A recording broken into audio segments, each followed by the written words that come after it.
I remember being a music major in undergrad at Morgan State University, and in my string methods class, my instructor directed us to read a book written by Shinichi Suzuki. Suzuki was a musician and philosopher who designed an internationally known music curriculum. The one specific book did target children and their growth through music as early as the time they are in their mother's belly, and even described the intellectual and emotional growth for these young students who eventually is playing in a symphony at the age of 5. Vygotsky is also another instructor who created ZPD. ZPD stands for Zone of Proximal Development. The entire basis of Vygotsky's findings is based off the fact students learn from each other much more than they learn from their teachers. Peer-to-peer instruction is a great resource to have in our teacher tool belt and should be used as much as possible. Students can easily relate with one another much more than their instructor who is decades older than them.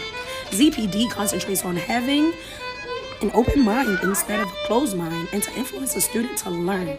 We need to always begin where they already understand, then add to it through relative information. Math is a pretty simple example, so here we go. If the problem is 5 plus 5 and the student is unsure of the answer, you can water it down and ask them what is 5 plus 4, then add the one to help them. Teachers should utilize various resources such as verbal, visual, and hands-on learning. So the best suggestion for the student would be to have them hold their hands up, to use them to help learn addition.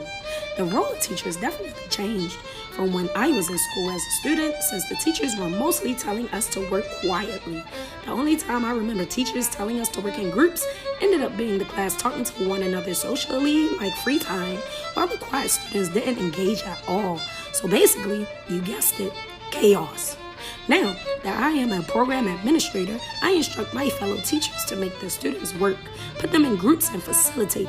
My teachers were disciplinarians. This age of teachers are facilitators that should provide resources in order for the students to then engage with one another with the content in mind.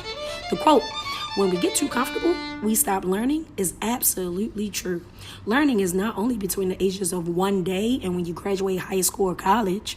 We as adults need to be a representation of continuous learning throughout our own lives so that we may cultivate our students properly, so they in turn understand that life is about learning, and the more you learn, the more you realize that you don't know everything. So whatever you do, do not be closed-minded.